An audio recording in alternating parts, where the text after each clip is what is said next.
River development যে work এটা শুরু হয়েছিল কয়েক বছর আগে। তো এটা প্রায় শেষের পথে কাজ। আজকে আমরা প্রত্যক্ষভাবে পরিদর্শন করেছি, এই কারণে কাজের অগ্রগতির কথাটা হয়েছে।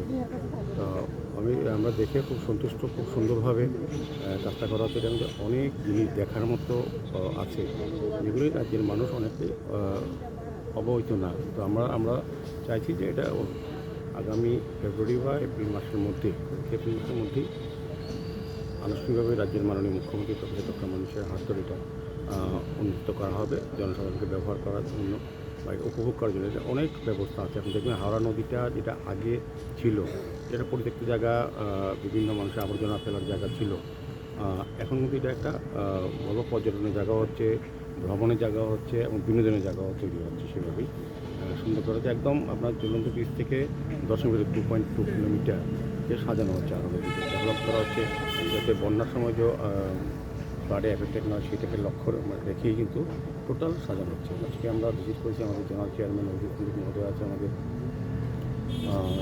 স্মার্ট সিটি যিনি সিও এবং আমাদের যিনি মিউনিসিপ্যাল কমিশনার টিকে চাকমা সাহেব আছেন, এডিশনাল কমিশনার, এবং জলপরির যিনি সিও আমাদের নীলকান্তি আইএস উনিও আছেন, এবং আমাদের স্মার্ট সিটি লিমিটেডের যারা আধিকারিকরা আগরতলা পৌর নিগমের আধিকারিক সহ আমরা আজকে পর্যবেক্ষণ করেছি।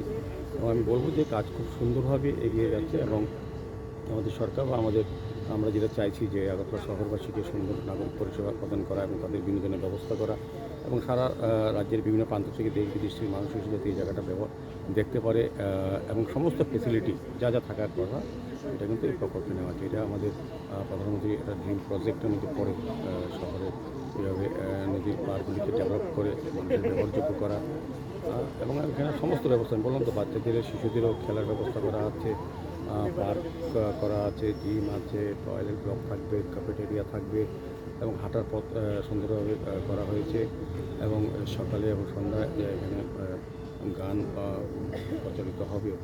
সার্বিকভাবে বলবো যে পরিবেশটা অতি সুন্দর এবং খুব ভালো হবে, এবং সার্বিক আগরতলা শহরকে সৌন্দর্যের যে জায়গাটা আমরা তৈরি করতে চাচ্ছি, যে একটা বিশাল ভূমিকা গ্রহণ